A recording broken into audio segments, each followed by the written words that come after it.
these, the capital kids with a candy.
Hi. How are you?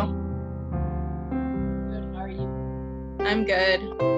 Trying to figure out how to make my screen larger. Not sure how to do it. Well, you have some options right in that corner, I think. Okay. Trying to figure it out. Hi, Jess.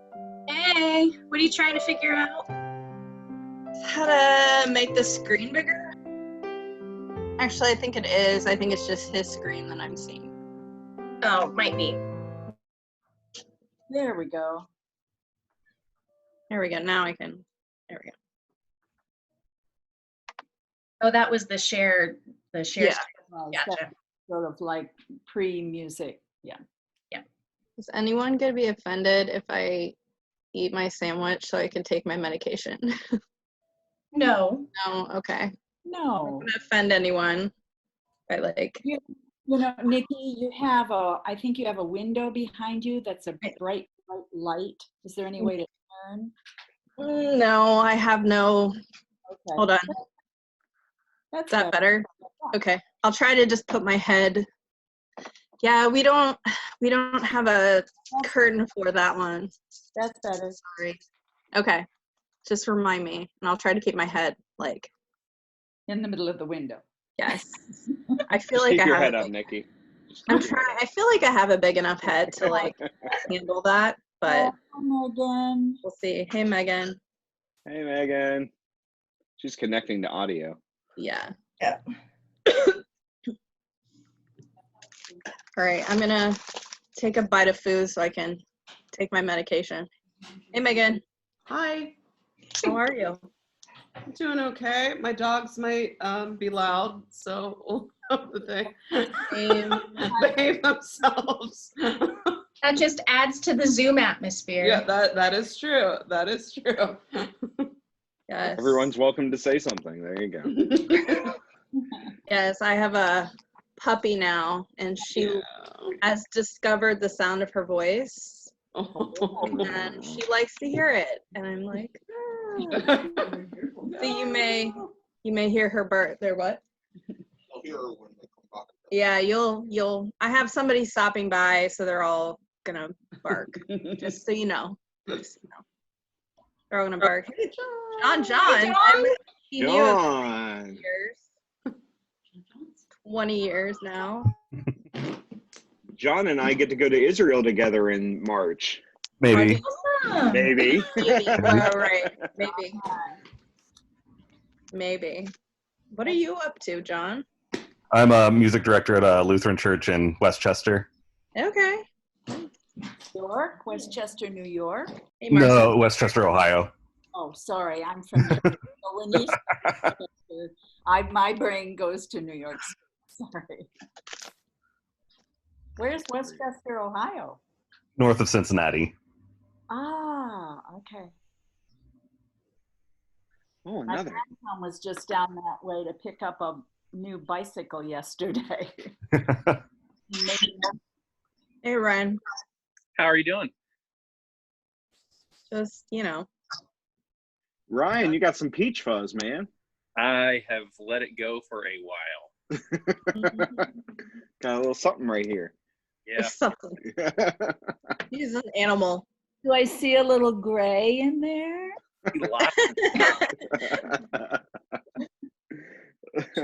We are still 20. We're still 20 in our minds, right? Yeah. Hey, Heather. Hey, Nikki. How are you? I'm well. How are you? Good. Thanks for doing this.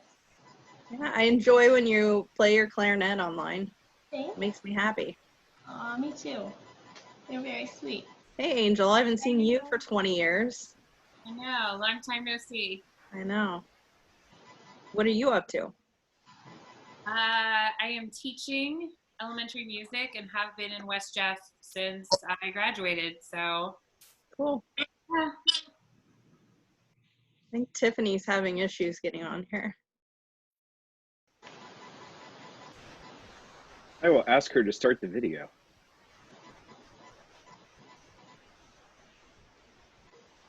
I don't know. She keeps trying to log in.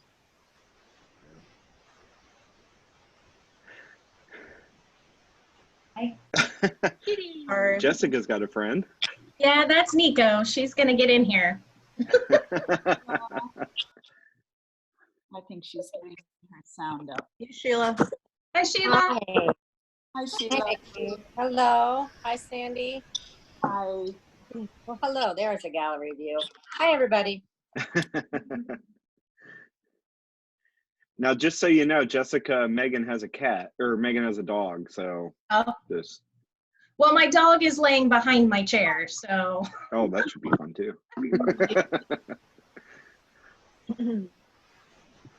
Oh, there's some more people. Hi, Angel. I just clipped my. Hi, Shana. You see. What is with you men? You all look different. They all have beards. That too. That's true. Beards. It's the facial true. hair. We could if we wanted to. We just clean ourselves up. Yeah. I shaved before I got on. Marcy brushed her teeth. Yeah. Good. It's helpful. Just FYI. It's helpful. Well, do you want to maybe start with a prayer or something? And Yeah, that'd be fine. I've been volunteered to start with a prayer. So I volunteered you. I'm sorry. Yeah, that's okay. No, it's great. I appreciate the opportunity. I mean, I know a guy, so it works out. Yeah, I know this is obviously a time of sharing, a time that we can come together in an informal way, but also to share what we need to share, to hear a word of hope, and at the same time be with each other in a way that holy crap, Andy Blosser has a beard too. I've never seen Andy with a beard. I don't think I have either. He's hardcore right now. Oh, hi, Andy. Good to see you, buddy. Good morning. Good morning. I haven't seen you in 20 years. And it's been a while. And yet it feels like no time has passed at all. Although when you look back at some of these pictures, though, like Jessica, the one picture, I was like, holy crap, we were young.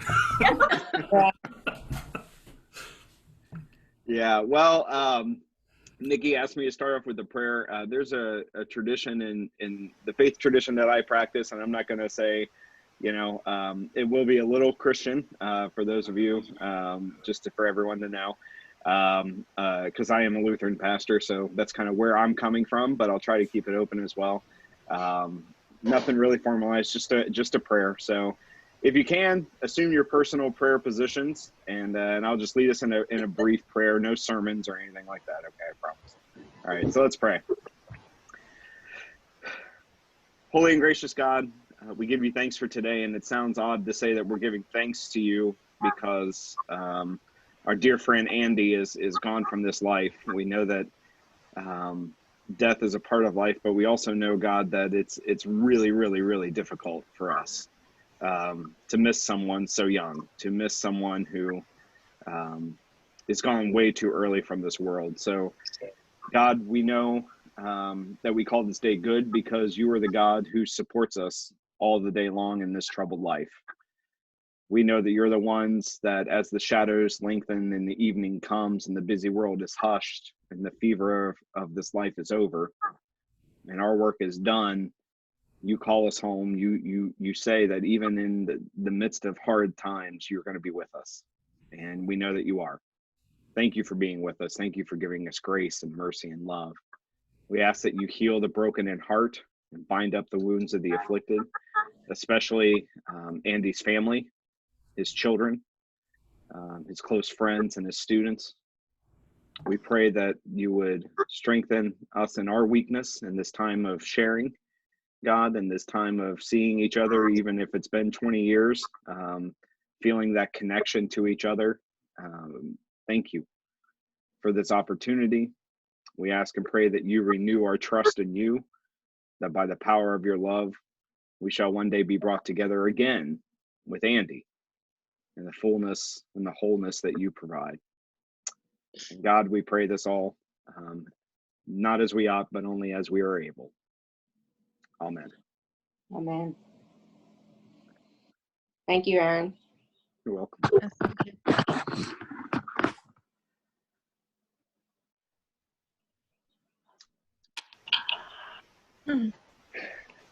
Just so you know, in case some of you didn't know this, I checked with the funeral home that did Andy's arrangements, and they were not live streaming. So if you thought, oh, did I miss the service? There really wasn't a service to miss.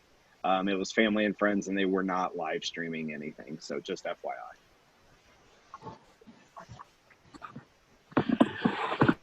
Yeah, this whole funeral business during quarantine is for the birds. Yeah. Marriages, funerals, sacraments in general. My son has his first communion next Saturday, and we're allowed 8 people. So, as a, God created us to be people in community, and happy to have technology to provide that for us in the meantime. But boy, I sure miss being with people. Yep. But as you said, the technology, this is my second memorial service that I've been to via Zoom.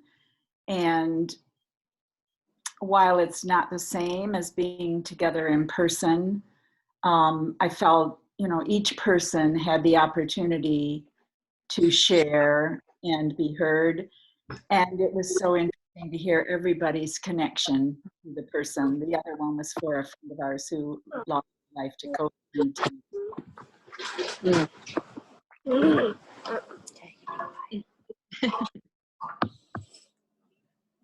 Does anyone want to start or anything? Or, I can if you want.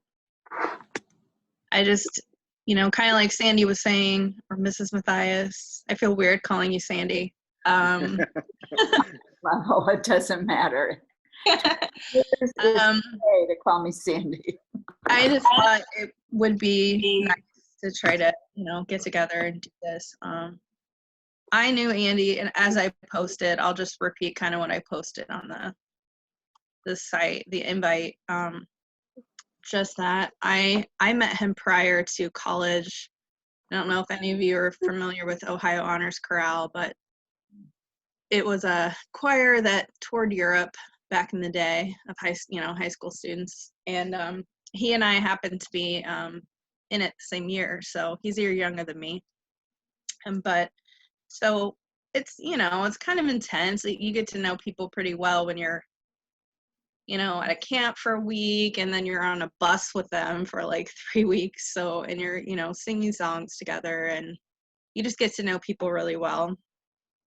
It's funny because what I remember from that is he stayed at a host family, and he actually met a girl in Germany, and he ended up dating her for like 2 years after Germany. I remember that. I don't know if any of you remember that. No, but that explains why he could speak German so well. Her name was Sandra, or Sonia, or Sandra, or something, one of those. Yeah, and they dated for a couple of years. So I remember that about him. But so then when he came to Capitol, it was kind of just like, hey, I know you, kind of one of those things. And although I wasn't super close with him in Capitol, just because, other than in choir, because we were in different grades, he just was a very, very sweet, sensitive person, and that just really stood out to me. So when I found out he passed away, and the way he passed away, I identify with that because I have, which you probably all know, a lot of mental health issues myself. So I really identified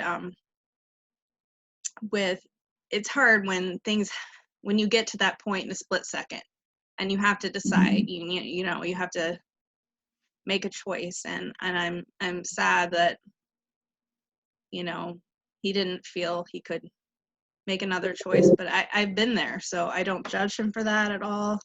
I just I just love him more because I feel like I know not specifically where he was in that moment, but I've been there too, and it's a hard spot to be in. So I hope no one out there, I don't mean any of you, but I hope no one out there is judging him for that and just wishes him peace. Yeah. I just wish him peace. So that's all I want to say. I'm rambling and I'm going to stop. Okay. Someone else ramble, please. No, it was really good, Nikki. And I think, I'm hoping the stigma's not gone, obviously in our society, but, things like the campaign for Children's Hospital does on our sleeves, those things matter. And I guess for me, just thanks for being willing to be the first to speak and to speak as eloquently as you did personally. It's appreciate that. No problem. I'd like to pipe in. I was not very close to Andy at Capitol in our undergrad. My Capitol memories of him are more Kodai and our master's program, 2003, 2004. And just watching him start to shine. As an undergrad, he seemed quiet and graceful, but as a graduate and coming into his career, he just shone. And I'd been singing with him for the last 20 years in Lancaster Chorale. So, I saw him in February. I got to see his infant son. And watching him as a colleague, he's just always on task, always driven, always moving the group forward. Seeing him work with his Lancaster Chorale, the Fairfield Youth Choir, it was just always a pleasure and always fun because we were Cap grads that anytime we did get together, there was that camaraderie there. I turned to him. I run the Diocese of Columbus Catholic Youth Choir, and he was my go-to guy for advice, and just so peaceful and genuine. And I honestly did not know the mental health struggles that he's been facing. I mean, I know he had a tough divorce, and I was so joyful when he found love and got to start over there. But this quarantine has sucked, and I haven't struggled lifelong with mental health, but boy, this has really amplified it even for me. So I can only imagine. And with singing and the demands and the restrictions they've been putting on that, I don't know what's going on this fall, and I can't imagine someone running big programs like that, what he must have been thinking and feeling and worrying about. So I just was shocked, and I pray for him, and I'm almost a little jealous that he's on the other side of the veil, and his worries are gone. But I do love him and appreciate the gifts he's given us. Thank you, Sheila. That was really sweet. Thank you. I'll go next, I guess. I got to know Andy better when he was teaching in Lancaster, because I ended up teaching in Lancaster and still am. And so for 8 years, we taught in the same district. And there was 1 year, I think it was my first year, no, my second year, where we were both at the same elementary school. The schedules got a little wacky, and I was there just to teach 5th and 6th grade. And so I was supposed to be tutoring math for 1st and 2nd graders, and the teachers are like, yeah, we don't need you. So I did my planning in the same room while Andy was teaching, and to get to watch him teaching, especially those younger kids, the 1st and 2nd graders, like, he was just a light bulb, and it was just so fun to watch him. And then as the junior high choir teacher, the kids would come up, and the kids who had Andy, they would all love music, and they'd be like, Mr. Brown was my music teacher, and they were proud to say it. And Andy would always call me and give me a heads up once I moved to Westerville. Hey, there's this position open in Olentangy.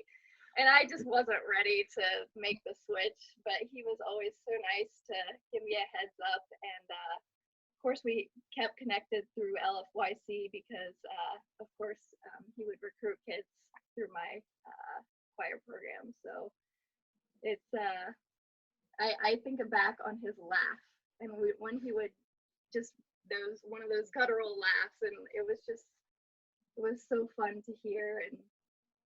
And I was there through, the first divorce because both teachers taught in the district I was. And in fact, their daughter went to the same babysitter as us.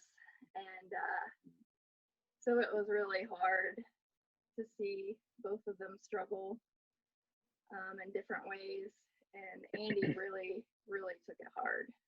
And there were a few phone calls that were when I hung up, I was like, man, I don't It was know. tough. Yeah. It was tough. So I thought things were going better for him, but yeah. So it was really sad to hear, but I have great memories.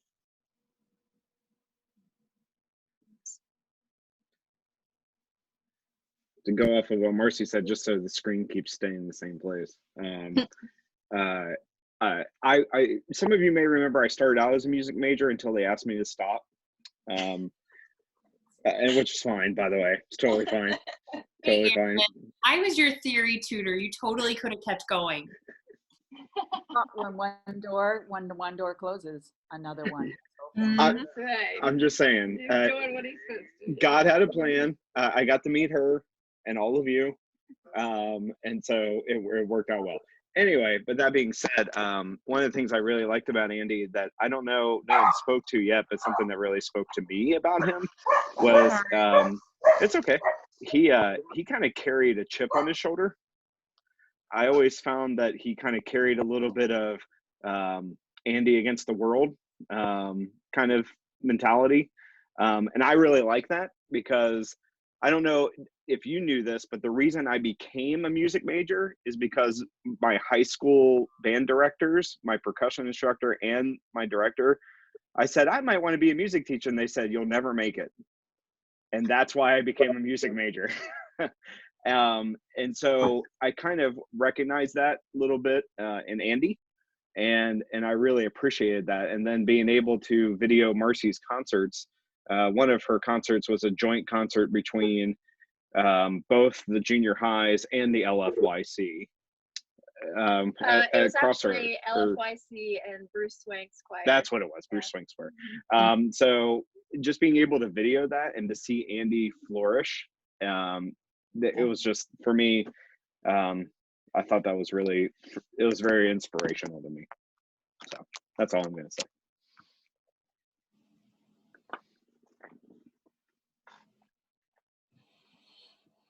Hi, Taryn.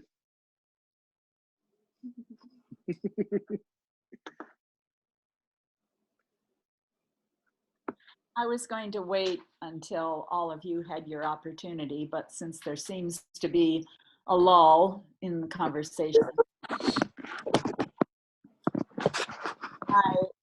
yes, Erin, you are right. There was this chip on his shoulder.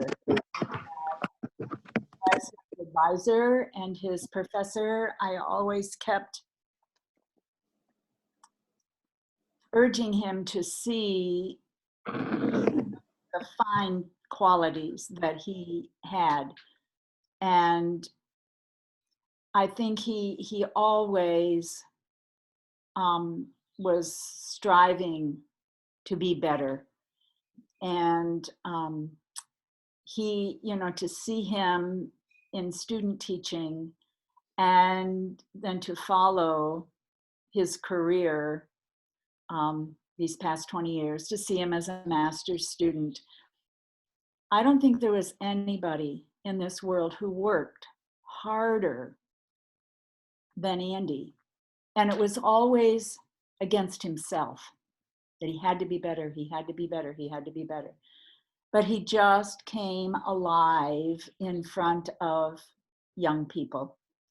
I've seen a lot of postings by former members of the Lancaster Fairfield Children's Choir, who then came up to the Columbus Children's Choir. He would send his stars up to Columbus, and he meant so much to those young singers because he gave so much to those young singers. And I was talking with Stephen Caracciolo last week, and he told me that Andy had called him like 3 or 4 weeks ago at 11:30 at night. And I'm sure many of you might have also received these late night calls from Andy that I think wasn't only a phone call, it was a call reaching out. And knowing that he was struggling, I always admired him for being able to reach out and share his frustrations and his troubles. And he was just really, really struggling. He voiced to Stephen, he was concerned, how was he going to plan camp for the singers? And how was he going to plan for the year? You know, thinking about others and so concerned for them. And Stephen did, as we all probably did, listened. And that's why Andy would call. He needed that listening ear. But I think it was Marcy that mentioned Andy's laugh, that great laugh. And I love the photo, that smile, that impish smile. You see a little bit of devilishness there in that smile. And that was a big part of Andy. And like I always say, the things that hold me together in the time of loss are the wonderful, wonderful memories. And each of us share our own special memories of Andy. And I think, as Nikki said in her opening statement, if you suffer from mental health, it is one of the most difficult diseases. After I retired, I just worked with a children's choir at First Congregational, and had a singer there that I know that she is responsible for that entire mental health facility at Children's Hospital. And you cannot struggle with mental health by yourself. Reach out, take your medications. It's not an easy disease. On a brighter note, I always remember, I know their marriage didn't end well, but I sure remember when Andy and Aileen found each other in the master's program at Capitol. I mean, talk about two souls finding each other and seeing their giddiness and their happiness, and seeing their beautiful daughter, Jenna, who turned 16 this year. You know, out of sometimes good things are always a part of sadness. And Andy was a bright light in all of our worlds. Sandy, it's kind of funny that you mention how he and Aileen found each other, because I think I might be partially responsible for that, because so the Kodai conference in Williamsburg, Virginia, I believe it was 2001, I'm not sure. His district had paid for him to go. Julie Heatland and I were still in college, and we went with you and helped run the booth and, did all that stuff. We were at the conference, and it's getting towards the end. And I had talked to Andy, like, hey, we see you again. And he said, well, I have a flight back. And I said, oh, lucky, we drove, we're poor college kids. We don't have a job yet. And then right before, he said he had to leave early. He had to leave a day early because his flight, and he said, he came to me and said, hey, can I catch a ride with you guys? And I said, well, why do you want to ride with us? You have like a decent flight. He said, well, there's this girl, which, to be fair, that was most of my conversations with Andy Brown were about a girl of some sort. I think he had a crush on all of my roommates in college at one time or another. But it was Aileen. So he had seen Aileen at the concert, and I even told him, I'm like, dude, you can email her later. Like, I would take the flight. But he rode back with us and drove part of the way, which my first thought when I heard the bad news was I thought it must have been a car accident, because if you've ever ridden with Andy driving at all, you'll know it's an experience. He likes to go really, really fast. But I've had the privilege of meeting him when I first came to Capitol as a freshman. He was a sophomore, I was a year under. And knowing him all throughout Capitol, and then we just kind of followed each other. So I also sang with Lancaster Chorale with Sheila. So I also saw him in February, and we had a long talk because we talked about the challenges of having a newborn at this stage in life, and remembering, I have 2 kids, so I remember that time, and I remember how hard it was when I was 10 years younger, let alone. And he was tired, but he was happy, he was excited, and he couldn't stop showing pictures and talking about Carter. And like Sheila said, we got to meet him at the concert that night, and it was just really good to see things working out. Because I know that he had struggled with Aileen. So I was actually president of TRICE, the Tri-City Kodai Educators, when both Andy and Aileen were on the board in the middle of their divorce. And it was a struggle for both of them, for all of us.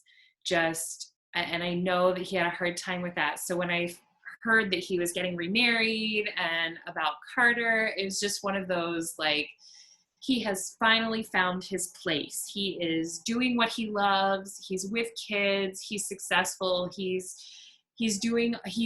finally at that place that he was always trying so hard to be at. So to hear this news at this time was just such an incredible shock, because I feel like where he is now was where he's working to be for all the years that I've known him. So it was just really hard to see this news, and I will miss him very much. Every time we had a concert or a gig, we would always kind of reconnect and find each other. So this has been definitely a surprise. And so I'm glad he has found peace, but it's definitely been a hard journey.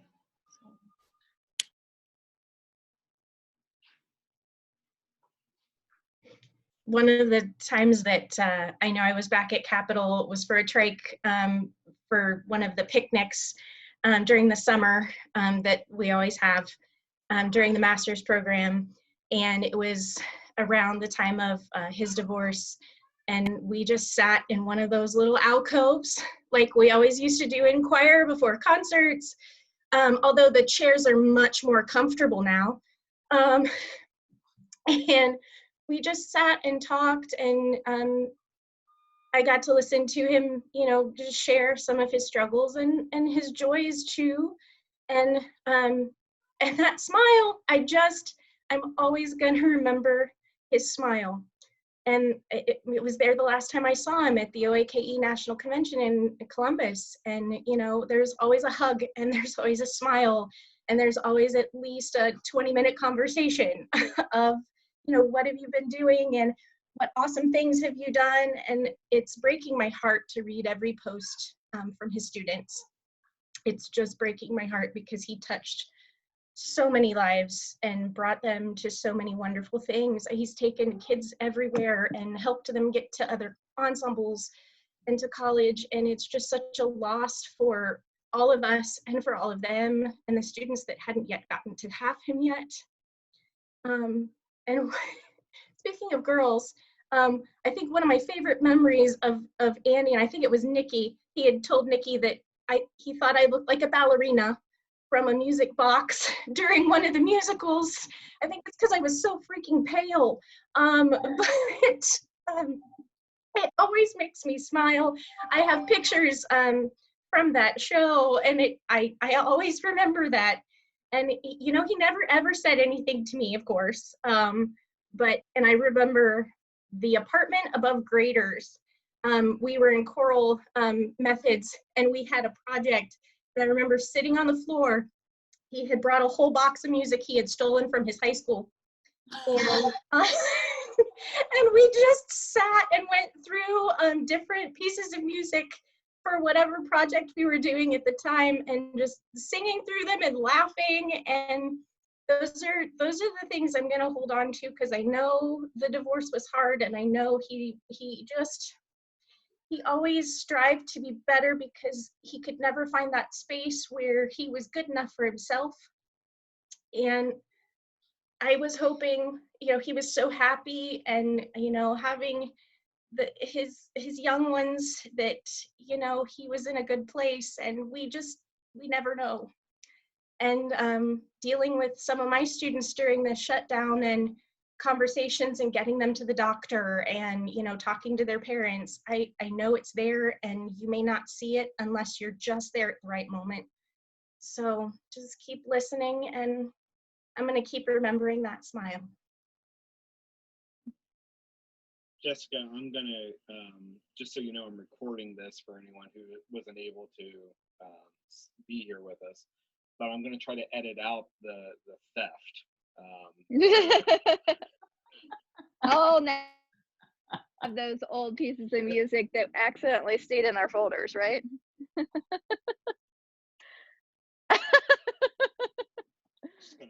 Everybody takes a drink. Well, I'll share.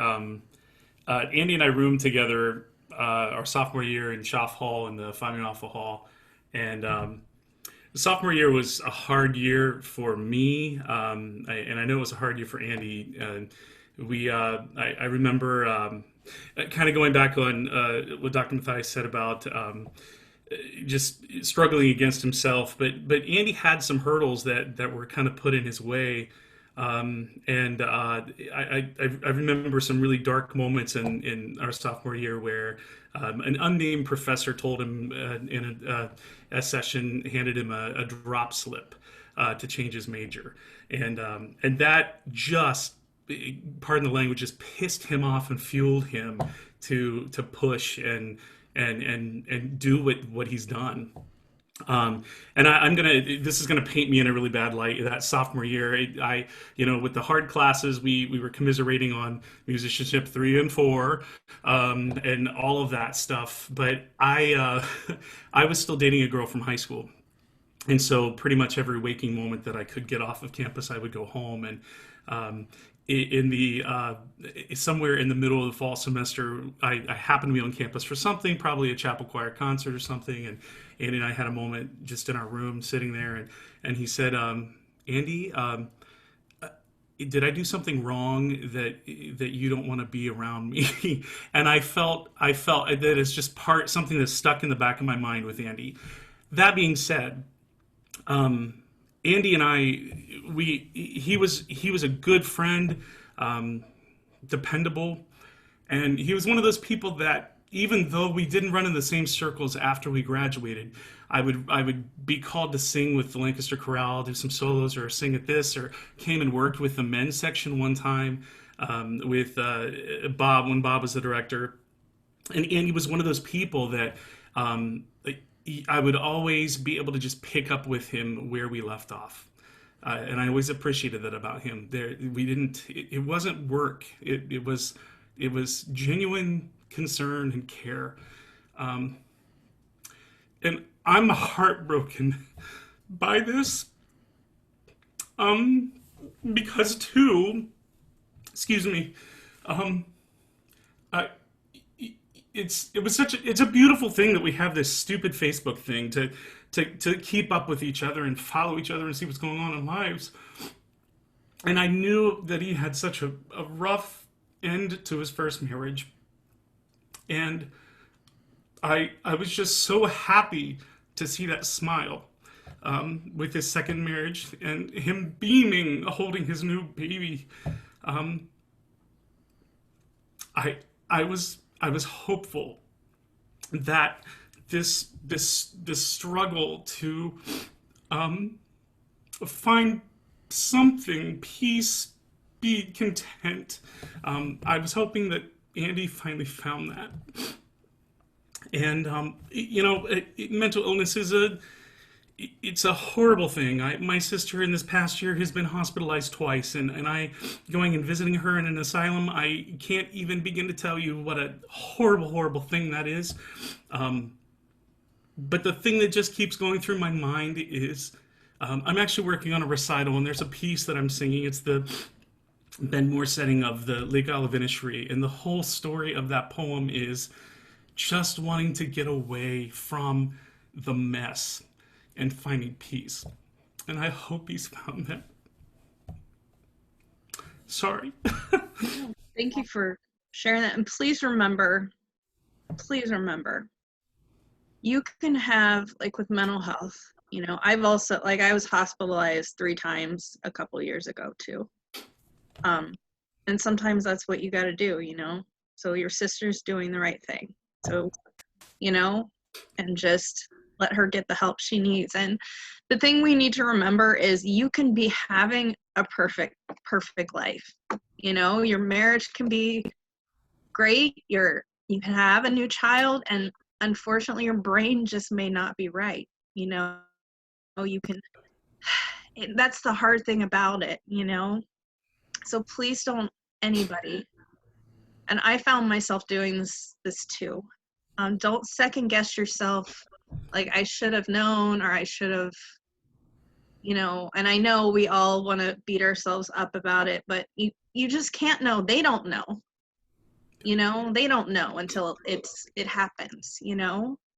And you can't know. And so please just don't beat yourself up. I know it's hard. Just reach out to someone. Don't keep all this bottled inside is the important thing, you know?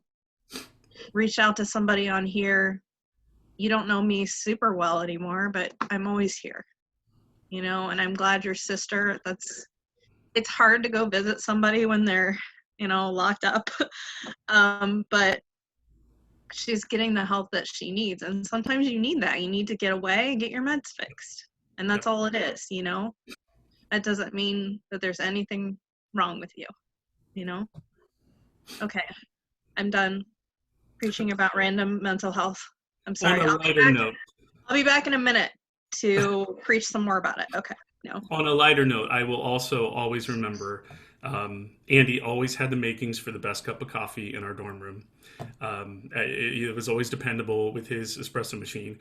And he was always very dependable to find the best playlist before playlists happen of his techno music from his time in Germany.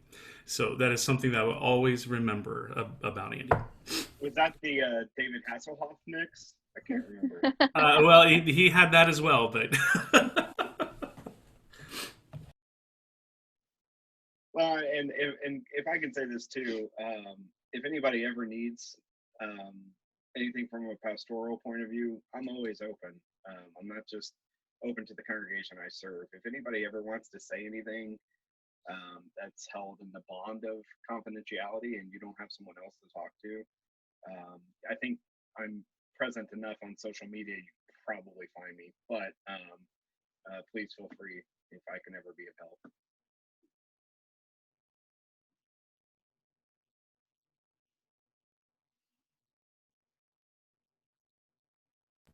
And I also have a question for Ryan Smith. How is it that you're a year older than me and you're not as gray as I am? He's muted. Sorry, I was muted. I'm just hiding it better, Andy. That's all. I guess, man. You've got a lot more hair than I do. Don't worry. I don't have a lot of personal experiences with Andy, so I'm going to keep this really brief. We didn't cross paths a lot in college other than choir. And a lot of you have said the same thing already that I've been thinking, because there's one piece from Andy that I will always remember for the rest of my life, and that was his smile. It's just, you say his name and that's the face that comes to your mind. A lot more than most people in the world. That's just the image that you see. And oddly enough, there's the one other person that was a lot like that in college is Andy Blosser as well. So the fact that you two were roommates, something must have been going on in Schaff Hall that, I don't know. So I can see his face and I remember his voice, and he'll be missed.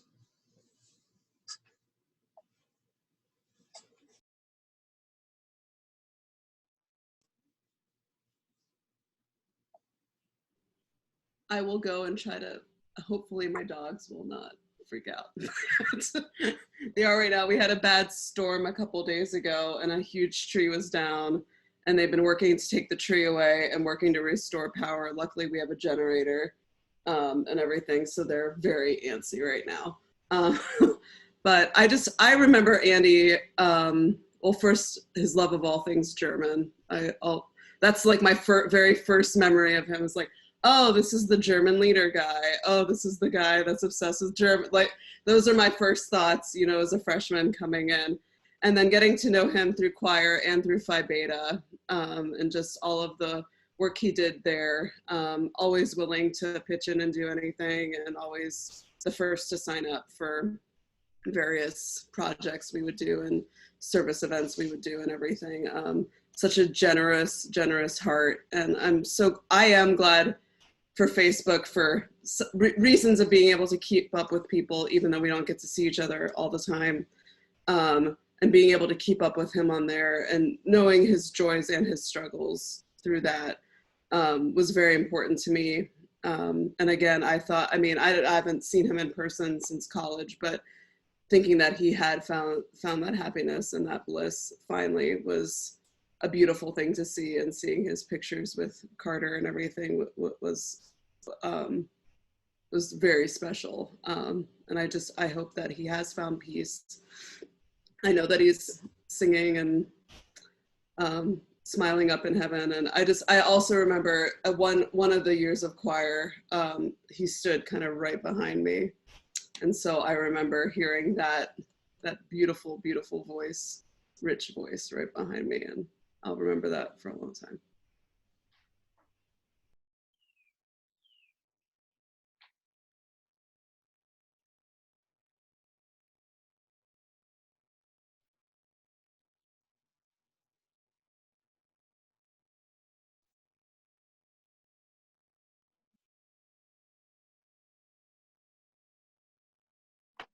Does anybody else want to share anything? AKA Tiffany, Taryn, Heather. You don't have to. I'll at least.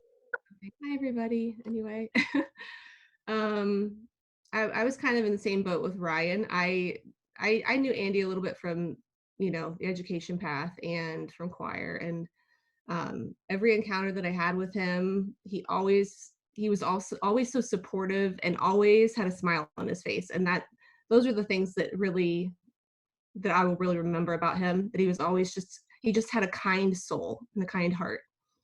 And it's really unfortunate, you know, this happened. And I just hope that we know that he's not in any more pain and he's not suffering anymore. And I just will continue to pray for his family and, you know, so that they can make it through. This is going to be really, really difficult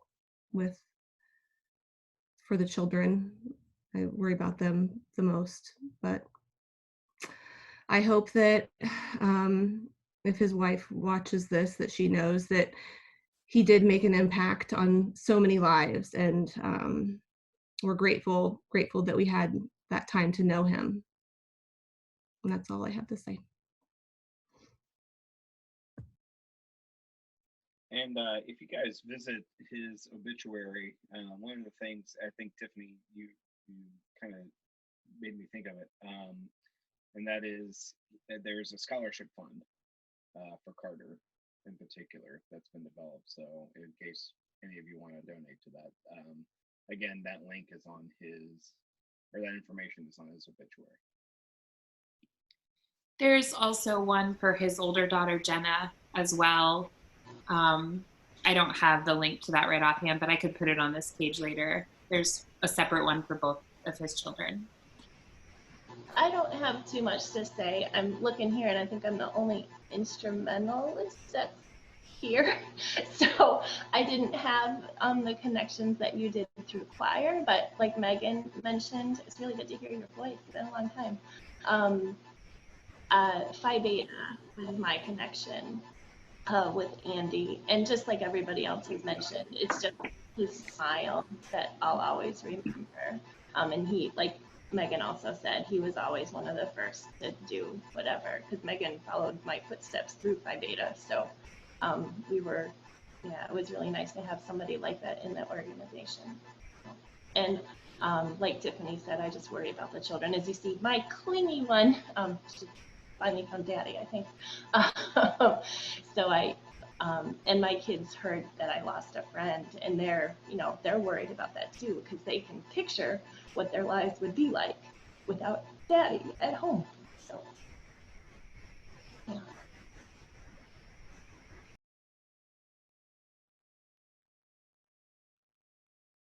I have heard that Jenna, his 16-year-old daughter, is just doing amazingly well.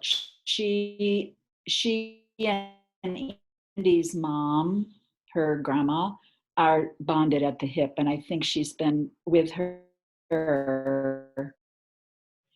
and spending a lot of time.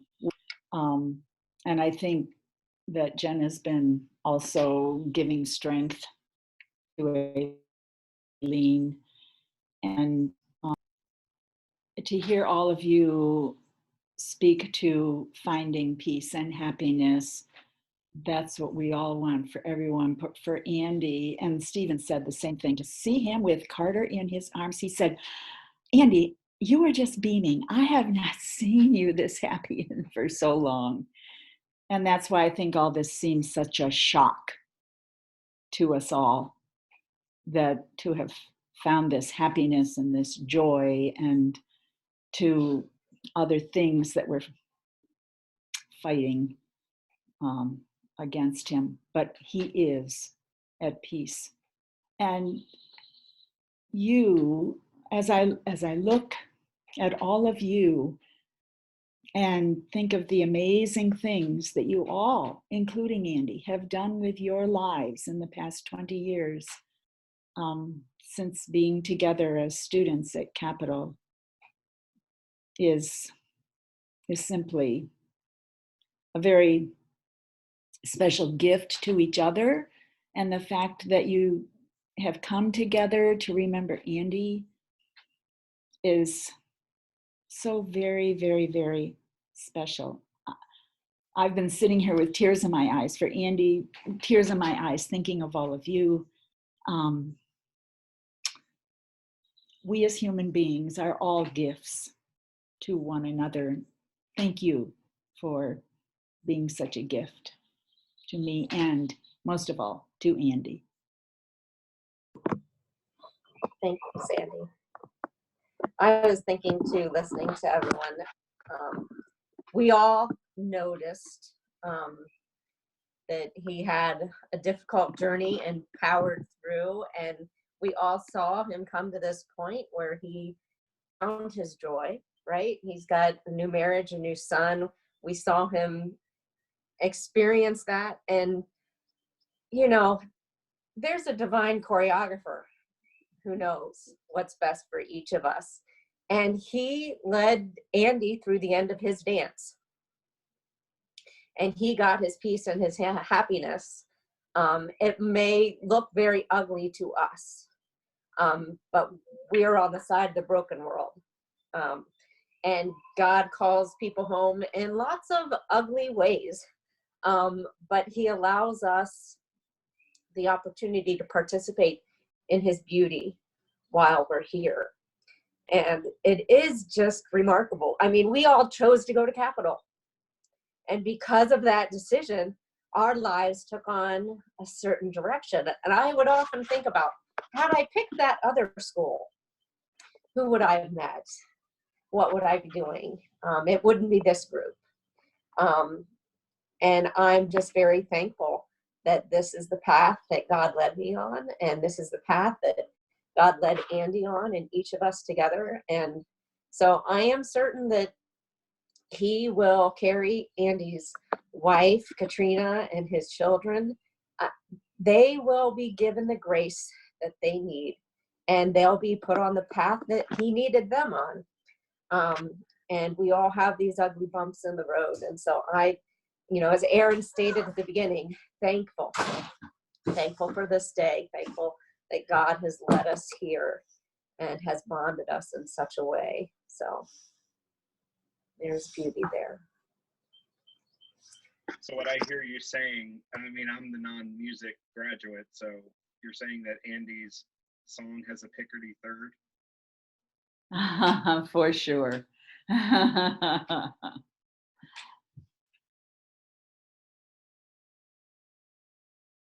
Please unmute yourself for your laughter.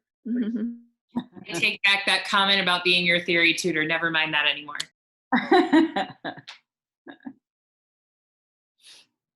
But I remember, Angel, come on, it's you.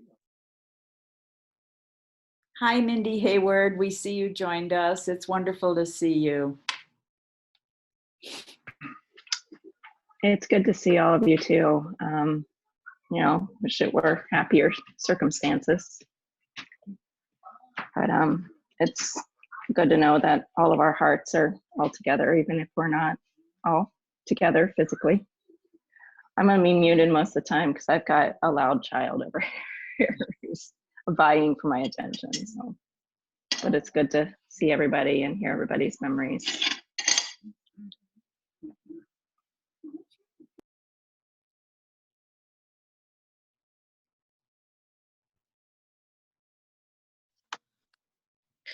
I will try to say something. I, like some others of you, don't have any more, after 20 years, specific memories of Andy, but in trying to recall any specific memories, the thing that stuck out to me is that there was no negative feeling about anything having to do with Andy. Just overwhelming kindness always, and that's with that smile, and just that he always seemed so joyful, and how much he loved music and singing and just reading, you know, like many of you have said, reading his students' accounts of how he changed their lives, and knowing, you know, he did that for all of us too, that had the privilege of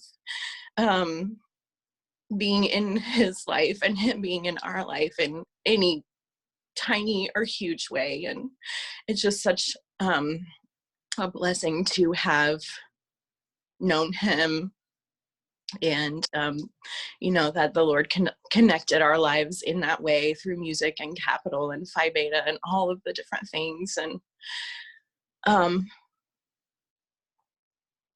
I posted in the Facebook group because I wasn't able to get a connection right away, so I'll try not to, you know, repeat too much of what I left there, but just am really grateful that you know, God connected my life with Andy's life, even for a short time, and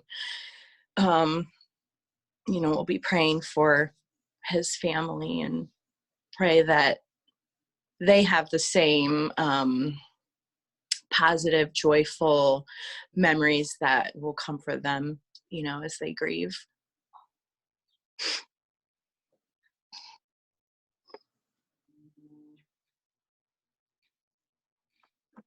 You're on the spot, John Johns. No, just kidding. You don't have to say anything. That's okay.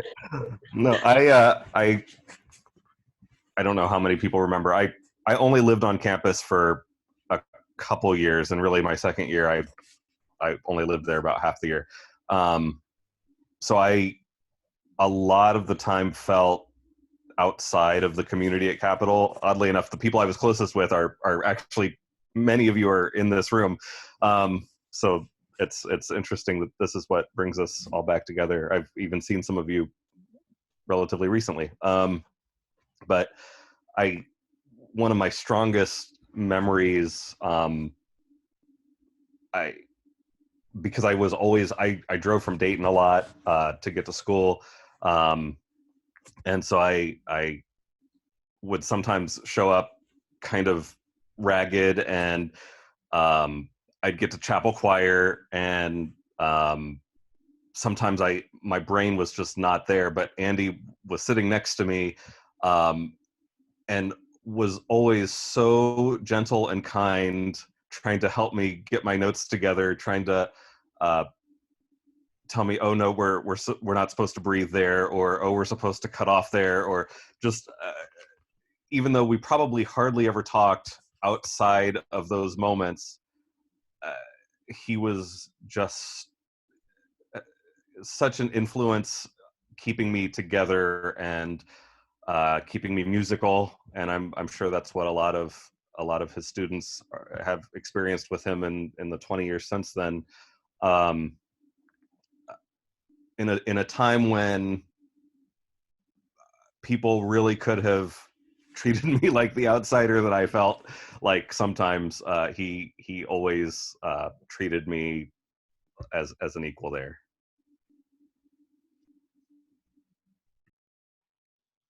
And if you stand and sing by someone, you know them.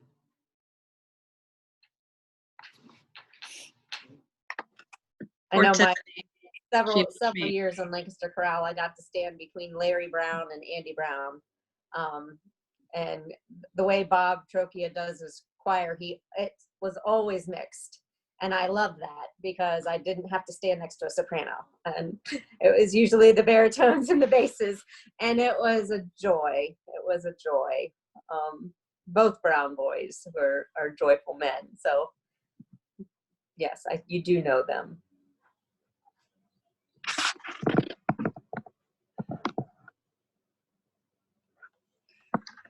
And I'm totally remembering that memory now, Jessica, of the ballerina doll. Yes. I forgot about it until you said that. And I'm remembering you singing a half step off in my ear in choir my freshman year too. Yeah. Oh, thanks. You're welcome. That takes talent. Education majors, whatever. It was just good ear training, making sure I was on the straight and narrow. That's what I was doing. Right? That's what I was doing. Okay. Whatever. See you, Jessica, as that ballerina, because you had that beautiful long hair and you would put it up, and just your demeanor. Yeah, I think it's pretty good. Pretty good. I don't remember what show that was we did, that musical, but the dress I had was like straight across and it was all pale, all the way up. Was it La Pericle maybe? Yeah. I think. Yeah. La Pericle. I know we're remembering Andy, but since we're all together, how many of you have been teaching online these last 3 months? Put your hand up. You are survivors too. I mean, Andy has survived in finding his joy and his peace. Sad for us, but I know it has not been easy. I have to be honest, Sandy. I was supposed to teach Bible study on Thursday night, and I forgot it was Thursday. That's happening a lot these days. Every day, Joel says to me, "What day is today?" Mm-hmm. So hard. You know, one of my kids asked me what day it was yesterday, and I said it's Friday. He goes, "Yay, weekend!" And I just looked at him, and he's like, "Oh, yeah." Woo! I think families looked forward to weekends big time during these last 3 months. I know at my daughter's house, there was one grandson in the first grade. He could not handle online school at all. In fact, he quit school a week and a half before it was done. And the other one, he just zipped through his work so he could have extra feedback. And so when the weekend came, they did not have to follow that daily schedule at home. You cannot lock the door. Very welcome. That's our house too. I have one that zips through, and I have the kindergartner, and I'm in New England, so we're not done. That's right. 2 or 3 more weeks. No, thank goodness. The kindergartner is done with schoolwork and graduates on Monday. Hallelujah. From kindergarten, and the 10-year-old in 4th grade is done officially on Wednesday. Oh, I cannot wait. Later. Yeah, it's been hard. See, I was Yeah. thinking, even as trained educators, this was still the most ridiculous hard thing to do, to switch into teaching your children I'm like waiting to hear what the governor is going to say, and he kind of has spoken. Be quiet, sweetie. My singer. I'm like, if they're going to extend this into the fall or maybe mid-fall, try to pull this on us again, I'm like, I just may have to homeschool because I want to be in charge of the schedule, of the curriculum. My husband and I have had the same conversation. Like, why am I going to do this to my kids again? Right. Yeah. So hard. So hard. I have my youngest daughter is on the spectrum. So for 6 weeks, I had to run all of her therapies in our home with guidance from her therapists. And that was, you know, it reaffirmed my career choice to not go into any sort of young children education or therapy. So it was rough, real rough. Right. Yes, I thought, yes, I was a high school teacher for a reason. Mine are 9, 8, and 5. Not 14 yet. In our house, so I was teaching elementary music, which is a challenge in itself remotely to try and recreate anything that it could be. Hard to have an 8-year-old and an 11-year-old, and my husband was also teaching a 4th grade class. He was actually substitute remote teaching a 4th grade class. So all 4 of us were playing this distance game for the past 3 months. So I completely understand it from multiple viewpoints. I was just, when Sandy, when you were talking about Andy's concerns about the planning, I think probably a lot of us here, we're planners, and the inability to plan, and you know, people asking you, well, what are we doing in the fall? We don't know. And it is so stressful because we don't know. My last name's gonna change again next month. I'm going up the alphabet, so it'll be Noser. But we weren't even sure we were going to be able to make that happen until, you know, a couple weeks ago. So just this lack of being able to plan anything and the stress that it causes, I can completely get that. I know, I felt paralyzed. You know, I've got a small vocal ensembles at Ohio Dominican University, but I'm like, I have no motivation to plan anything right now, and I'm just paranoid about it. And my children's choir, we've got 250 singers that come together for a day and a really tight, squishy group. I'm like, maybe we just don't do it this year. I mean, I've got no motivation to plan it if they're going to cancel it on me, you know. So I'm right there. Like, I'm a planner who can't make any plans, can't even plan for my kids' fall. I don't know if they'll be in school or homeschooled. And it's paralyzing. It is hard. I will say I'm a planner, but I don't know what this says about me. Maybe I've just mellowed a lot as I turned 42. I don't want to make any plans right now. I just think we all need to take a breath and sit back and be on break. I need to take that advice. Yes, yeah, and my wife is the exact opposite. So it's we have harmony in our house over this. You cannot be in control. You Something can't. is in control. Yeah. Yeah, so I'm on a task force at OSU for returning to school, and our work was supposed to be done on June 15th, and then the president made the announcement this past week, and so now we're like, well, what are we doing this work for? If you're going to go announcing stuff and we have no plans, this will be great. So I'm going to drink some wine and just... But not too much. I have to say that as the professor.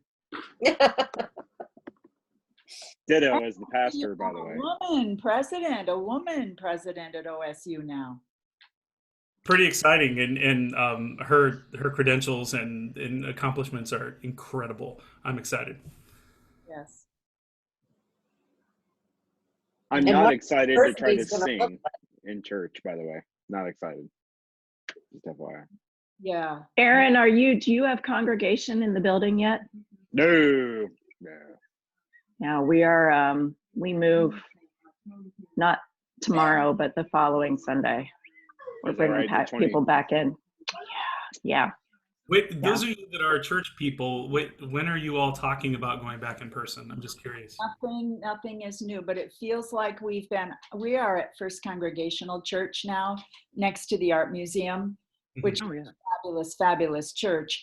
And it feels like we've been in church of Sundays because we sit in our living room, the staff is there, but they go totally through the service. The music is there. Kevin Jones has chosen recorded pieces that the choir has done. And it's wonderful because you hear babies crying and people coughing. So there's a semblance of being together, but it's just been so meaningful. But no word of when we'll be back together. No, not yet. Now I'm in a Catholic church in the diocese. I'm at St. Matthew in Gahanna. And so the bishop opened up our service for us. We started our weekday masses on Memorial Day. So my mother-in-law and I went to that mass. And then we went to Pentecost Sunday this past day. I cantored, so my family was up in the choir loft by ourselves. Well, I say by ourselves. There was a couple brass instruments there. That was lovely. But it was weird, they put a limit. We've got a very large church. I don't know how many it seats, probably 1,200, 1,000, 1,200. They limited it to 225 or people, and you had to sign up, Genius. You had to sign up which mass you were going to go to and say how many people you were bringing. Yep. And they allowed us to sit with our families 6 feet apart, every other pew, with masks. They are recommending. And it was just so weird. I mean, it was great. It felt like being home again, back in your church. But just odd with everyone in masks.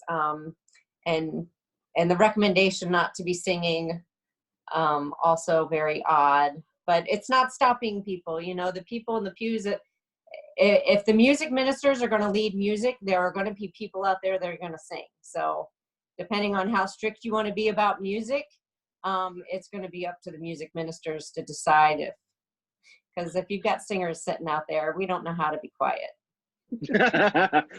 Sorry. Oh, that was that loud. Yeah, Mindy, just to let you know, we're thinking July 5th. That's kind of where we're at. Yeah, we are. Sign Up Genius too. Yeah. Yeah, we've been virtual for years. We're lucky that I've been with a contemporary service basically since I graduated from CAP, and we went to an online stream 7 or 8 years ago. So this really wasn't a huge transition for us, except that we weren't able to do things in the building. But so this Sunday is our dress rehearsal Sunday, where we pretend like there's a congregation there and talk about traffic flow patterns within the building. Yep. And that sort of thing. But we are bringing limited congregation in then on the 14th. Nice. Yeah, we record. Our church also has a very vibrant TV ministry and has for years. In fact, they just celebrated, I think, their 25th anniversary of that. Oh, wow. But we've been recording, people have been recording different parts. In fact, our Pentecost service was a lot of people in their homes. My sister preached, I sang, and then a lot of other families and everything did things. But we've also been recording in the church, and my family went and did 4 weeks worth of music on Monday and Tuesday of this week in the church. Put up our mics 6 feet apart, and we recorded all the hymns, litanies, anthems, everything for 4 weeks worth. So that takes us through, I think, Aaron, your perspective date there. So it was it was a lot, but we banged it out in about 2 hours and got it all done. But yeah, I think that takes through July 4th. But I don't think any official word has been given by the Lutheran Church, correct? Yeah. No. I mean, the main thing is the sacrament. I mean, that's the we're going to do the peel and seal for a while. So good luck getting your hands on that too, by the way. But I think this is all right. I mean, kind of like what Dr. Matthias said, this is a lot of the pressures that we're feeling is a lot of the pressures that Andy felt. You know, because he obviously church guy, music guy. I mean, these are real pressures. This is real, and no one is. The great thing about Capital is that it trains you to do a lot of things you didn't think you'd be trained for. Global awareness. Who knew that I need to be globally aware? You know, that kind of thing. Still not sure. Anyway, you know, those kind of things. So it's thanks be to God for the education that we had. I guess that's part of my thing when I used to do radio is to say when I would interview superintendents, when they'd say our kids need to be competitive, our kids need to be competitive. One of the things I always asked them was, where does well-roundedness come into your ethos, into your pedagogy? How does well-roundedness? And I think that was part of what Andy taught, and I think that's part of what I see with you guys is well-roundedness. You're able to improvise, modify, adapt, overcome, and thanks be to God for that. But it's tough, it's taxing for sure. And a lot of that is because you have involvement or have had involvement in music, the creative and improvisational skills. Oh my gosh, creative thought, I don't think has ever been at such a high level as we have seen during these 3 months. And, you know, I think you live a part of that in the choirs you've sung in, or the careers that you do. And it's one of the fringe benefits, valuable fringe benefits of the arts. That's so important to society and culture.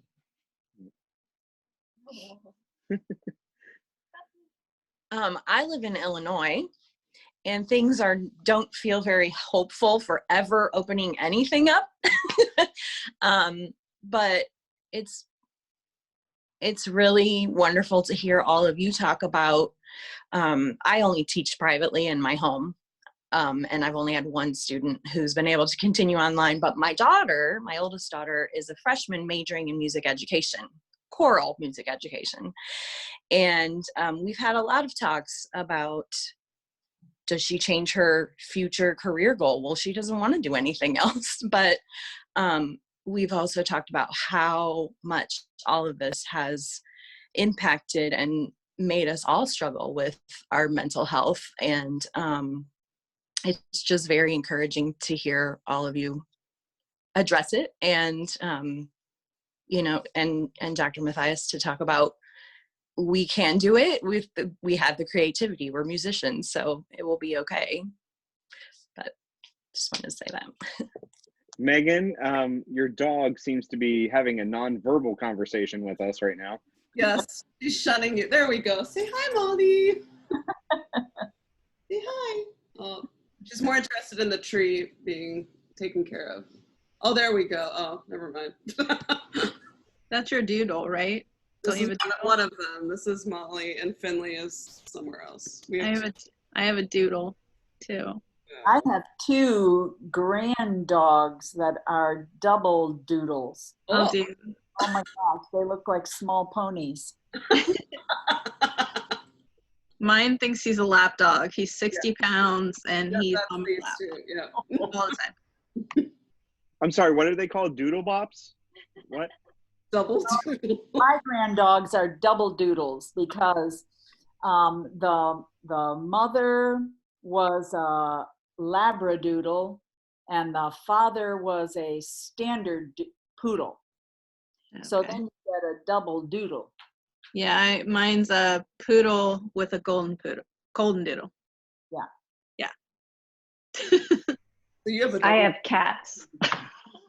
You're like cats. That's it. It's called a cat, okay? It's what I have. I think what like Sheila mentioned and Andy mentioned, control can be a hard thing to deal with when you're used to needing control. Like I'm a person that I've had my control taken away from me before, so part of my mental health stuff is you know, wanting control over things. So I think that, like, kind of else a lot of you are speaking to, you know, it's hard because all of our control's been taken away from us with this quarantine. You know, we don't have choices, and that can be hard with some people with mental health issues, especially like Andy with the teaching and all of you with the teaching, and not being able to do what you need to do. Like, you literally can't do what you need to do for your job. And, you know, teaching music over Zoom isn't going to give you the same results as being in person. And I think that can definitely affect someone that has, you know, that's part of their mental health thing. For me, the quarantine is awesome because I don't like leaving my house. So I'm like, sweet, I don't have to leave my house. But like for Sheila, you know, who likes being around people, not that I don't like being around you guys, but, you know, it's kind of weird that you're all on mute and I see you all laughing, but I hear nothing. Okay, so it's weird. But it's just like, thank you. It's just like kind of weird when everyone's laughing, but there's no noise. Right.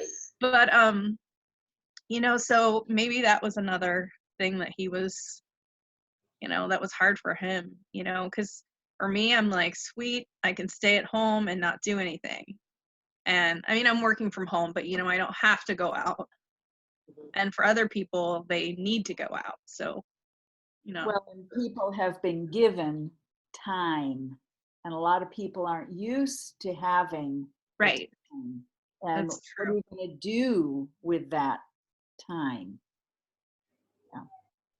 Well, but one thing about music online, I've seen a lot of music education happening within families because your classes go to the family and the children have been sharing with their family members. It's been a very, very interesting thing to see.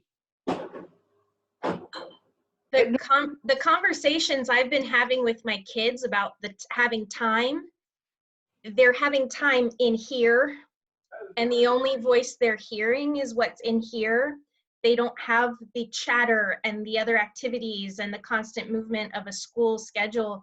And if they don't have a positive track in their heads, they're really struggling because they're, you know, I've seen the meme many times that you have to be kind with the words to yourself because those are the words you hear most often. Yes. And that's been a struggle, is and you know, not being out and about. That playlist, it could be light, it could be dark. Yes. I was glad to hear you say that you've been talking to your students about that very thing, because it's very important to check in with the mental, like what is going on in there. Well, it's become every year the counseling portion of being a choir director gets tougher and tougher. And, you know, it's a safe space for my students of color, for my students on the spectrum of sexuality and gender.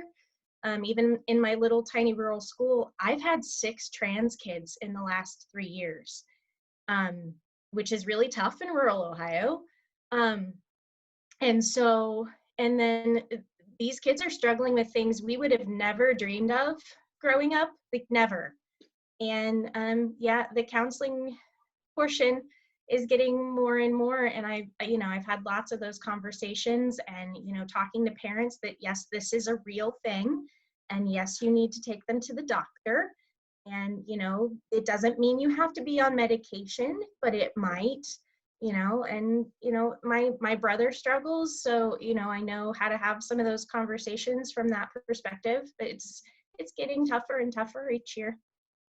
And I think you are providing, I'm sorry, Nikki. Oh, no, you're fine. You are providing maybe the one safe place where those students feel accepted, they can be successful, and that is something that they will remember for their entire lives. Yes, the music you're doing for you as the music teacher, that's important. But all of the other things that you are doing, and I know how connected you are with your students, you are giving them strength for their life in the future, all their life long. Yeah, I was just gonna add that I think all of us on here, we've all been musicians in one way or another, whether band, choir, and obviously we're still here 20 years later connecting because one of our own, is gone. But I think we're all here because of the connections we made through music. And we had, if not, like we've had teachers that we connect to, some that we didn't, but we had each other too that we all connected to through music. So I think that all of you are doing a really good service that are still in that. And I know even those of us that aren't in music are still doing that kind of work where we are too. So it's important, especially right now. Sorry, I'm crying. It's okay. I have to say that CapFam thing is real.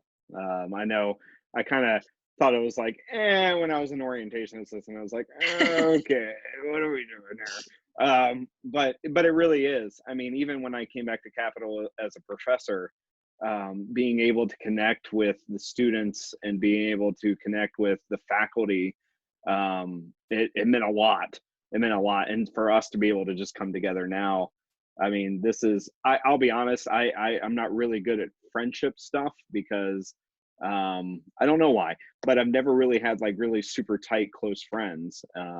But like a meeting like this, I hate the fact that Andy's passing is the thing that brings us together. I also rejoice in the fact that Andy's passing brings us together. It's that both and, tension. So each one of you, somehow, some way, I can, tell stories as we've told stories about Andy. And that means a lot to me. So thank you guys for sharing your stories and for being so open and just being here, that ministry of presence. And I think, Jessica, that kind of talks about what you're talking about as a teacher. In theological circles, we call it the ministry of presence. And I remember one of my classmates was a chaplain. I don't know if you remember at Ohio State years ago, where there was a fire on campus and 5 students died in the house in that burning, and he was the chaplain on call that night. So what do you say? And we were doing a debrief. We were doing a critical incident thing, and the professor said, "Just shut up. Sometimes it's best not to say something. Don't fill the space with words. Just have that ministry of presence." And I think knowing that people are there, like in this group, CapFam, like with being friends with Andy or roommates with Andy, or fraternity brothers and sisters with Andy, having that ministry of presence goes a long way. So just showing up is a lot of it. So thank you guys for what in your own circles, in your own worlds, simply for showing up. And thank you, Aaron, for your beautiful opening prayer. And, when we feel we're at the close, it would be wonderful to have a closing prayer from you. Sure. Are you guys okay with that? Oh, Susan's here. Wait, never mind. Time out. Wait for it. Hi, Susan. Hi. How are you guys? Hi, Susan. Yay, Susan's here. I haven't seen that face forever. You're still so cute. Oh, you guys are all adorable. Look at Ryan's beard. Huh? Look at Ryan's beard. Yeah. Yes, all of the men have beards. I'm on my, there you go. And now it's for, oh my gosh. Oh, my dog is going to, hush. Another thing. We all kind of went around and talked about our memories of Andy, and then we talked about kind of the quarantine and how everyone's doing with that. Would you like to say something? You don't have to. No pressure. No pressure. This was really, it hit me hard because he was so sweet and so kind. And we had, obviously we all had classes together, and we had language together. And he was like the only other person that I had known that would, I know it sounds silly, but just, the Rammstein, so, du hast, and we would sit in class, unfortunately, and just, kind of goof off in the middle of stuff. And he was just so sweet. And I loved that he loved music. And I knew he was going to be an amazing teacher. And we just had all, everybody, we all just had fun. And everybody's a family. And it just seems so not right, but I don't know. It's hard to express right now. It's okay. You don't have to. Yeah, that's a lot of what all of us were saying is that we were all talking about his smile, that that Andy smile. Absolutely. And we talked about his love for German, German music and German everything. And so, yeah, that's what other people were saying too. I feel like I'm babbling.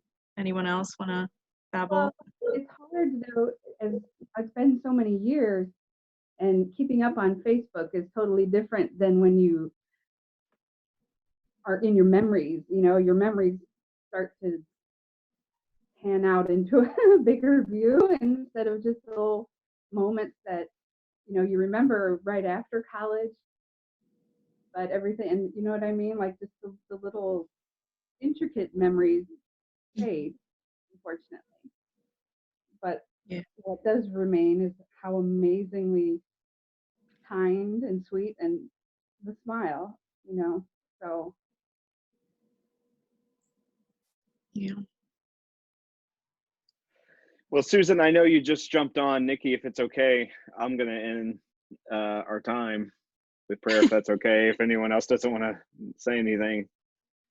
Fine. All right, cool. All right, well. Really quick. It's such a blessing to me to see everybody's faces and hear everybody today. I didn't realize how much I needed that until this happened. So it's great to hear your voice. I see you online all the time, but I haven't heard anyone's voices with the allergies for a long time. Yeah. I will say that was a blessing from this whole quarantine thing. You got 2 or 3 or 4 weeks in, you're like, screw it, I'm just gonna call somebody. I'm gonna video call somebody. Yeah. Like put yourself bold out there, because I'm like, the texting has just gotten so comfortable, and your best friend you can text all the time, but to video call my best friend was weird. But there's one little blessing from this whole crazy stupidity is that, and there's fun backgrounds on Zoom, right? Aaron? That's my kids' favorite part. See, they would. The background. See, there's my dog.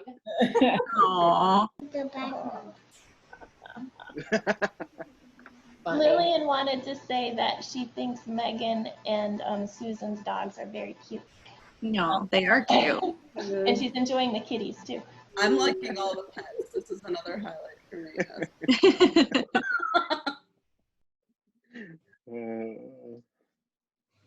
Okay, now there's a lull. Yes. You may now pray. I mean, I'll do it. Okay. Well, I'll tell you what. I'm gonna do one last thing, and that is, I think, judging from what we've said, there's a couple of things from Scripture. If you don't mind, I'll be real quick. I'm not gonna be preachy, but there's a couple of things that really speak to me in times like this, and one is 1 Corinthians 15. It says, "Listen, I'll tell you a mystery. We will not all sleep. We will all be changed in a flash and a twinkling of an eye at the last trumpet. For the trumpet will sound, the dead will be raised imperishable, and we will be changed. For the perishable must clothe itself with the imperishable, and mortality with immortality.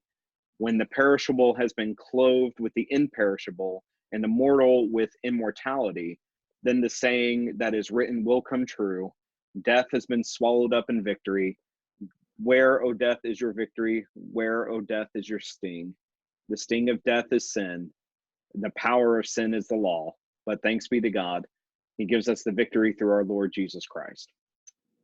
And then, if I can, one last thing, and I will say this has gotten me through a lot of difficult times, like this one. I read this at every funeral and memorial service that I do, and sometimes I just read it because I need to hear it myself. And that is Romans chapter 8. And it says, "What then shall we say in response to these things? If God is for us, who can be against us? He who did not spare his own son, but gave him up for us all, how will he not also, along with him, graciously give us all things? Who will bring any charge against those who God has chosen? It is God who justifies. Who then is the one to condemn? No one. Christ Jesus, who died, more than that, who was raised to life, is at the right hand of God, also interceding for us. Who shall separate us from the love of Christ? Shall trouble or hardship or persecution or famine or nakedness or danger or sword? No. In all these things we are more than conquerors through him who loved us. For I am convinced that neither death nor life, nor angels nor demons, nor things present nor things to come, nor powers, nor height, nor depth, nor anything else in all of creation will be able to separate us from the love of God in Christ Jesus our Lord." So that's the good news that we celebrate. The thing that brings us together, is that connection. God has brought us together in many and various ways. And I can't wait for that day where this Zoom call will be realized in heavenly perfection. So And there will be singing. No distancing. No social distancing, right? Although we did kind of social distance with Immortal Bach at Broad Street Presbyterian that one time. But that kind of worked out. But anyways, let's end our time with prayer and we'll go from there. Okay? Let's pray. Good and gracious God, again, we give you thanks because you bring us together and you unite us in hope. We know that you are the one who said you'll walk with us through the valley of the shadow of death and we will fear no evil. God, the troubles in this life are great and many. There's a lot of things tasking us and pulling our minds in different directions, creating that dissonance, Lord, that is somewhat difficult to endure. We give thanks for the life of Andy. We give thanks for his smile that brought such joy and such life, Lord. We thank you for those times where we could be so intimate with him that we could correct his breathing in a choral piece. We give you thanks for those times, God, where we could have that one-on-one time. Those times where we can look at him sideways and say, why are you so obsessed with German? Those times, Lord, where we remember the fondness, even if it was just a sentence uttered about how we look like a ballerina, or how are you doing, uttered from his lips. We thank you for the opportunity to have Andy as a part of our life. And we thank you for the fact that you're bringing us together, God, even in this difficult time. You are bringing a time of love and connectedness. God, you're the only one who can do that. You're the only one that even through death, you bring life. So God, thank you. Thank you. Please continue to be with Andy's students, for his children, for his wife, for his ex-wife. We pray for his administration and pray, God, that his legacy of love and that smile continue. And God, as you've brought us all together this day and blessed us in this time together, we ask and pray that you would bless us until we meet again. And we ask and pray it all in Jesus' name. Amen. Amen. Love to you all. Thank you. Hi, Kristen. Wait, people just joined us. Hey. Hi, guys. Hey. Haven't seen you guys forever. It's the Marshes. The Marshes. I literally haven't seen you for 20 years. We can't hear you. Do we not have our audio on? Oh no, There you it's on. There you are. Are you? Where are you guys at now? California, which is why we're coming in so late, because it's only 8:40 here. No problem. Wow. Okay, bye. Well, good morning. We all kind of went around and just talked about a memory or just our memories of Andy. And if you want to share. So well, he was in Phi Beta with us, of course, and lots of good times there. He was one of the few men in Phi Beta, but they started to come more in number later on. But I remember most with Chapel Choir, and just he always had a smile on his face and was always just kind to everybody. He never had a negative word to say to anybody. Just always positive and helpful and kind, and that's what I will remember. Amen. Yep. I'm gonna have to share in her memories because though we were in Phi Beta together, and I was never in Chapel Choir, so the amount of personal time with Andy was very small. But yeah, I remember his kindness and his smile, and He just lit up a room. Very true. But yeah, so we just wanted to come on here. I know we're late, but You're good. it's early here. Good to see you guys. Good to see you guys. Haven't seen you in 20 years. Well, they were abroad for quite some time. How long were you abroad? 6.5 years. Now, were you in Germany? Mm-hmm. You missed all of our German jokes about Andy. Yeah. Well, he gave me a lot of tips when he found out we were moving to Germany. He and I were talking back and forth on Messenger, and he'd be like, "Okay, you got to go here, and you got to try this," and so he was a wealth of information for us. It was pretty cool. Living his dream. Well, he and I, yeah, when he and I went on a choir tour, we were in high school. Germany was one of the places we went, and he ended up dating the girl from one of his host families. So he dated her for a couple years. So he would go visit her and stuff. So I think he knew a lot about Germany and everything like that. So he gave me a lot of inside tips for in those conversations as we were preparing for getting over there. Yeah. I wonder what kind of host family experience that was. I don't know. Curious. Well, I feel like we all know that he liked girls a lot. So he joined a fraternity that was mostly filled with girls. That's perfect. Probably why he joined. That's probably why he joined. Someone made the comment, there is this girl, and that was a great line. Yeah. And That's Andy. There's this girl. Yeah. Sometimes in my rocking chair, Dr. Matthias, there is this girl. See, we've all been there with him. That was a very, very Andy thing. And Nikki, what year would that have been that you guys? 95. Okay. 95. So he was still. That was still really early. I mean, the Berlin Wall came down. I know I took a little trip over there to Berlin with my high school, summer vacation in 91.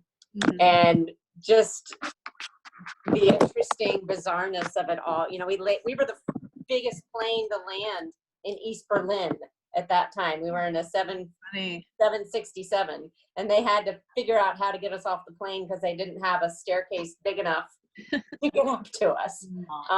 This will take you back.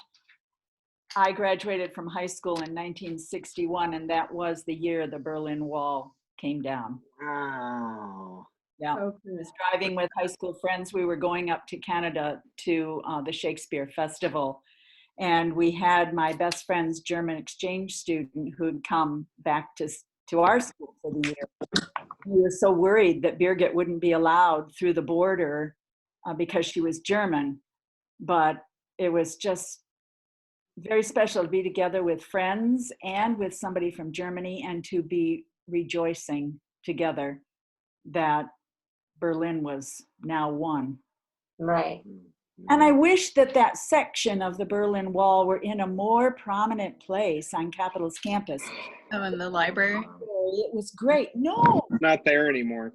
it's It's in not? a little alcove. It's in a tiny little alcove behind, it's outside, Huber behind Spielman.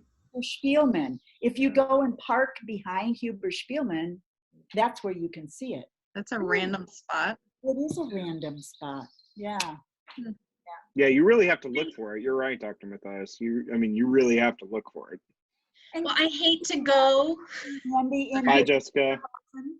I have to go hand deliver the National Choral Award to one of my seniors. Oh, awesome. Because they didn't get their awards banquet or their last concert or anything, so I'm gonna go take that to her. So I really loved seeing everybody's faces. It's been way too long. Love you.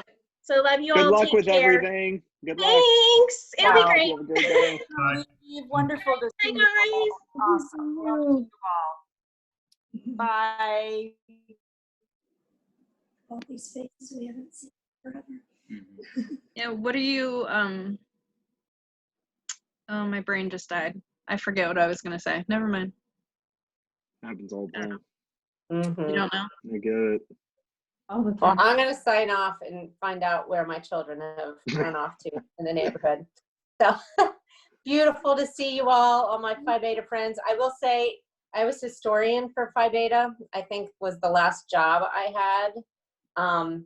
And so I still have a binder with pictures and some stuff in my basement that for decades I've been meaning to turn back over to the fraternity, but I'm like, well, I'm the only person that knows the names of the people in these pictures now, so I should really fill that in before I turn it over.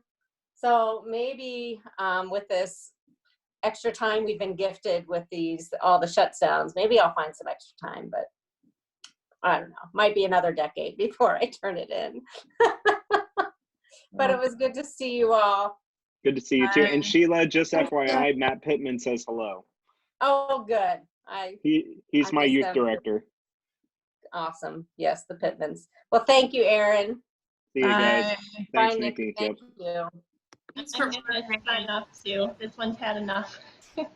Gotcha. I too have to go. My wife is downtown protesting, and I need to go and retrieve her. Unprotest her. Unprotest. Unprotest. They're cat butt. I feel like we've had a lot of cat butts in I don't this. know why they do that. Yeah. That was awesome. That was awesome. There we go again. I like your It was shoe, Angel. great to see you all. Good talking to you. See You as well. Andy. Be Thank good, you guys. guys. Together. Bye.